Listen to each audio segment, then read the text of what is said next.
Fala aí, meus amigos do História Santos, voltando aqui para o segundo vídeo do dia. Complicado, hein? Ter notícia do Santos, mas eu vou me ater aqui a duas coisas. Um desabafo que eu vou fazer, e o outro é sobre a entrevista de apresentação do Luan Pérez, tá?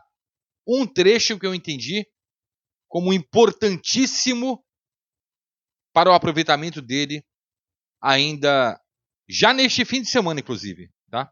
Já neste fim de semana. Deixa eu pedir para você se inscrever no canal e ativar as notificações, cara.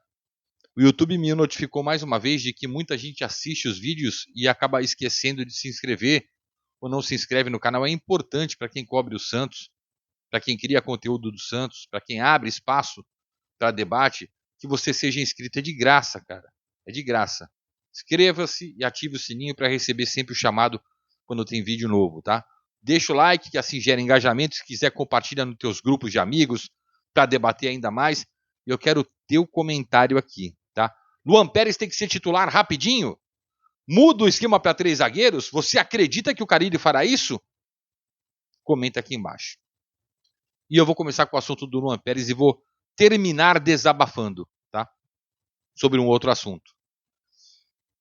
O trecho que mais me chamou a atenção da entrevista do Luan Pérez não foi a que ele falou da novela, que foi para ele chegar, para ele não chegar, que todo mundo sabe nos bastidores que o empresário que estava querendo levar o Jair para o Porto era o mesmo do Richelli, que o escolhido era o Richelli, porque era mais novo, possibilidade de compra, projeção de venda futura ou compra por metas alcançadas, enfim, né?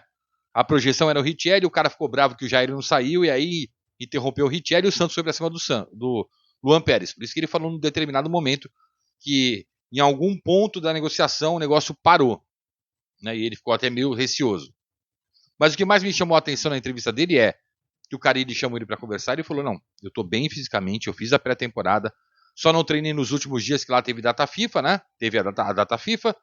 Então o Mourinho, que é o técnico do Fenerbahçe da Turquia, deu folga para os caras, e aí quando ele estava em negociação com o Santos, ficou mais 3 dias sem treinar. Tudo bem, tá treinando normalmente, tá bem fisicamente, bem clinicamente, e disse pro Carille: estou à disposição. Isso é um recado, eu quero jogar, eu vou jogar. E o recado de quero jogar do Luan Pérez foi quando ele disse na entrevista, e eu não vou ser repetitivo colocando ele aqui para falar para vocês, reagindo tal, não é o momento para isso, né? Até porque você já deve ter visto, ter lido nos portais, e aqui a gente abre o debate para conversa, né? Para opinião, a minha aqui, a sua no comentário. Foi que ele falou: pô, eu só adquiro ritmo jogando, só se adquire ritmo jogando. Se o cara ele precisar, para mim, de terceiro zagueiro, mais aberto, não interessa. Ele tá à disposição para domingo. E o Luan Pérez é a nossa grande chavinha para que o Santos mude o esquema tático nesta reta final de Campeonato Brasileiro, da Série B, e que responda ao torcedor com mais futebol. Porque um time, eu tenho uma visão de que um time com 3 zagueiros não é um time defensivo. Muito pelo contrário. É um time muito mais compacto, que consegue adiantar muito mais as linhas e pressionar o adversário. Diminuir o espaço, o campo, para o adversário trabalhar a bola. Eu vejo dessa maneira. Não tenho licença pró da CBF, não sou formado em técnico, sou formado em jornalismo, pós-graduado em processos gerenciais. Então eu vejo dessa maneira, tá? Eu vejo dessa maneira. O Luan Pérez é a nossa grande chave para mudar o esquema tático. Se o Carille não conseguir mudar o esquema tático com o Luan Pérez, porque ele não pode ficar de fora. Se tá bem, tem que jogar ele, Gil e Jair. Não interessa. Sherman na ala direita, bota o Escobar na ala esquerda, vai ter que tirar um da frente. Não interessa, né? Vai ter que tirar um da frente. Vai sobrar pro La Quintana, sobra pro La Quintana, ficar Guilherme e Wendel lá enfiados, com o tripé de meio de campo. De repente, se o Santos tivesse meia, dá para encaixar mais um meia. É que o Carille não quer saber do Miguelito. Enfim, essas coisas. Dá para mudar o esquema. Ou traz o Guilherme para virar ala, já que tem 3 zagueiros, e o Luan Pérez joga também pela lateral esquerda. Aí você mantém o La Quintana e o Wendel Silva. Você mantém os 2 volantes de Schmidt fazendo a proteção dos alas. Pituca saindo mais com o Juliano para armar o jogo. Dá para mudar o esquema, cara. O Luan Pérez é a grande chavinha. Se não mudar o esquema, porque não quis. E a gente vai com essa convicção até o fim do Campeonato Brasileiro da Série B. Agora vem o desabafo, cara. Que eu ia até separar lá pro História Santos debate esse desabafo, mas eu vou fazer aqui.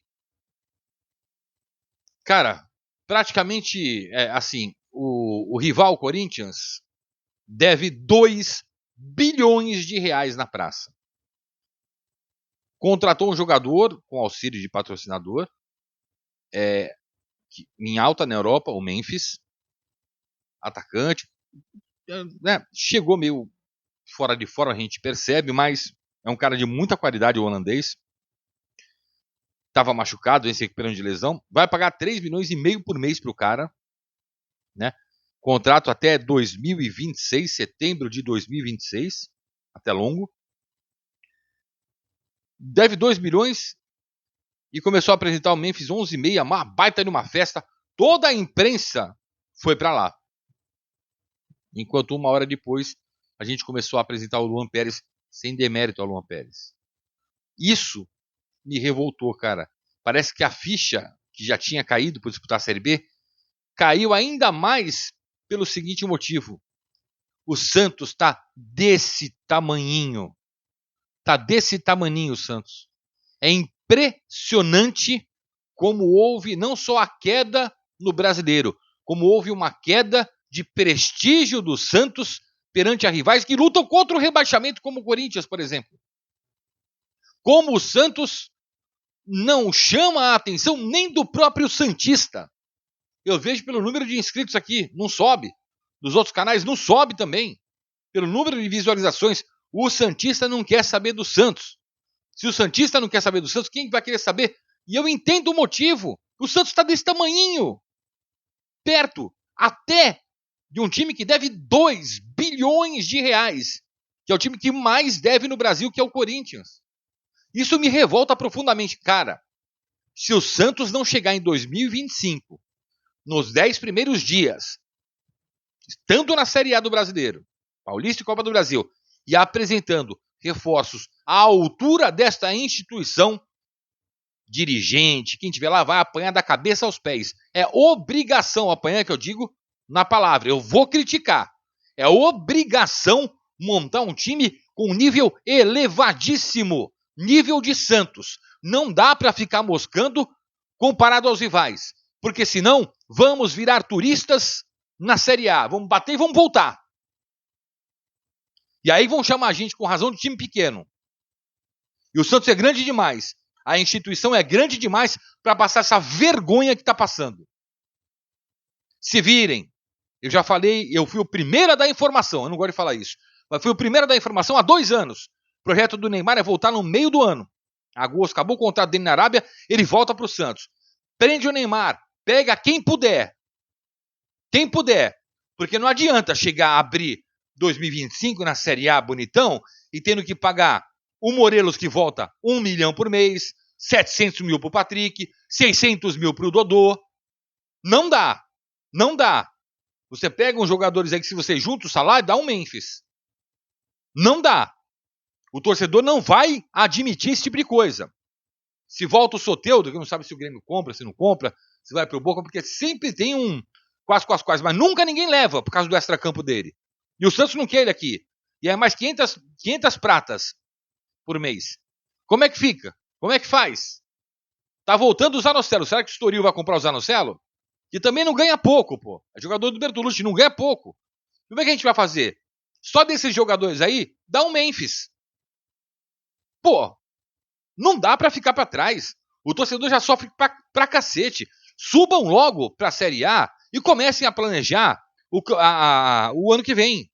Porque não dá pra ficar aguentando ver o rival. Isso não é dor de cotovelo, não. É uma realidade que o Santista não tá acostumado a ver. Cara, os caras é o time que mais deve no Brasil. 2 bilhões. O Santos deve 500 milhões. Deve 2 bilhões de reais. Não pagou nem a porra do estádio deles. E contrata um cara em nível Europa. E tem lá um camisa 10 que é muito raro no futebol, que é o tal de Garro. Né? E tem um time competitivo que joga pra frente, queira ou não queira, mas tá tomando trauco no Brasileiro. Mas é capaz de escapar. E aí, vamos subir de que jeito? Com isso que nós temos aí? Com isso daí? Que nem pra Série B, quase pra Série B não serve? Desculpa meu desabafo, mas eu precisava falar isso. E se eu tinha que falar isso, tem que ser com vocês. Eu sei que vocês comentam aqui embaixo, tá bom? Vambora. Um abraço.